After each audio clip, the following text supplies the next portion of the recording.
নমস্কার বন্ধুরা, food divine বাংলাতে তোমাদের সকলকে অনেক অনেক স্বাগত জানিয়ে আজকের রেসিপিটা আমি শুরু করছি। বন্ধুরা, আজকে আমি তোমাদের সাথে খুবই টেস্টি সয়াবিন আর ডিম দিয়ে একটা রেসিপি শেয়ার করব।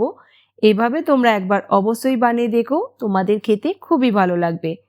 তো এখানে দেখো, আমি 1 কাপ সয়াবিনকে গরম জলে 5 মিনিট ভিজিয়ে রেখে দিয়েছিলাম। সয়াবিন যখন ভালোভাবে সফট হয়ে যাবে তখন আমরা সয়াবিনগুলোকে নিংড়ে নিয়ে নেব। দিয়ে দেব এখানে 2টো ডিম।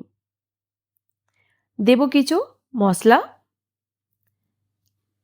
2 থেকে 3 পিঞ্চ দিয়ে দিলাম হলুদ গুঁড়ো, হাফ চামচ কাশ্মীরি রেড চিলি পাউডার, লবণ দিয়ে দেব 1/4 চামচ। লবণ আমরা পরেও অ্যাড করব, তো লবণটা অবশ্যই তোমরা তোমাদের স্বাদ অনুযায়ী দিও।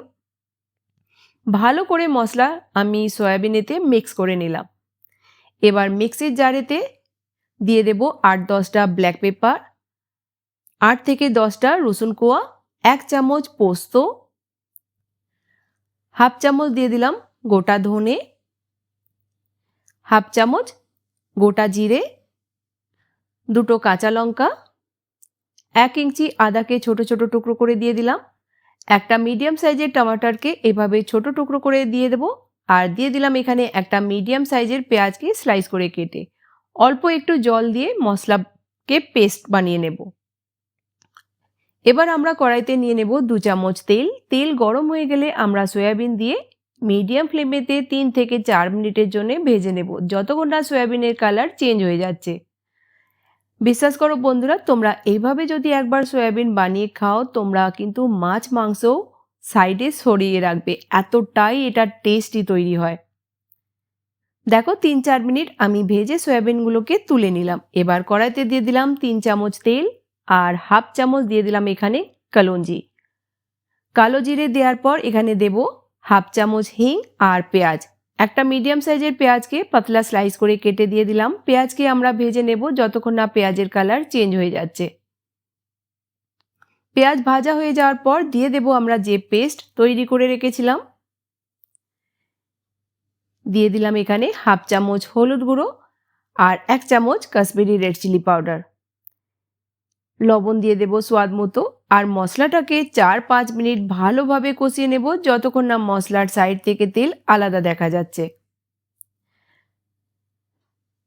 আজকের রেসিপিটা যদি তোমরা ঘরে ট্রাই করে থাকো, আমাকে কমেন্ট সেকশানে অবশ্যই বলো তোমাদের কেমন লাগলো। ভালো লাগলে চ্যানেলটিকে সাবস্ক্রাইব করতে ভুলো না যেন। 4 থেকে 5 মিনিট আমি মশলাটাকে ভালোভাবে দেখো কষিয়ে নিলাম। যখন সাইড থেকে তেল এইভাবে দেখা যাবে, আমরা দিয়ে দেব এখানে ভেজে রাখা সয়াবিন। সয়াবিন দেওয়ার পর আমরা ভালো করে 2 থেকে 3 মিনিট আরও সয়াবিনটাকে কষিয়ে নেব মশলার সঙ্গে।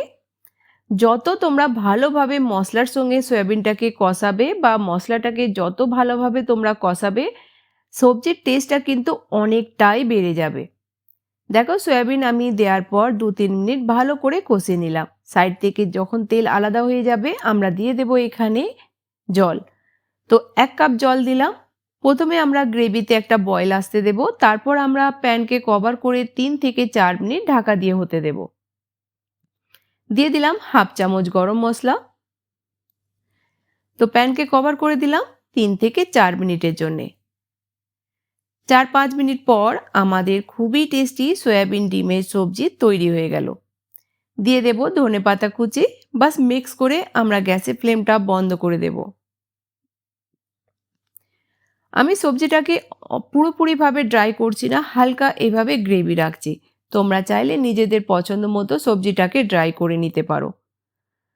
তো গ্যাসের ফ্লেমটা বন্ধ করে দিয়ে আমি 2 মিনিটের জন্য ঢাকা দিয়ে দিলাম। 2 মিনিট পর তোমরা দেখেই বুঝতে পারছো এই সবজিটা খেতে কতটা টেস্টি হবে। বিশ্বাস করো বন্ধুরা, একবার খেলে কিন্তু তোমরা মাছ মাংস খাওয়া ছেড়ে দেবে। তো বন্ধুরা, রেসিপিটা বানাও, খাও, তারপরে বলো তোমাদের কেমন লাগলো। ভালো লাগলে অবশ্যই সাবস্ক্রাইব করে নিও আর বন্ধুদের সাথে রেসিপিটা শেয়ার করতে ভুলো না যেন।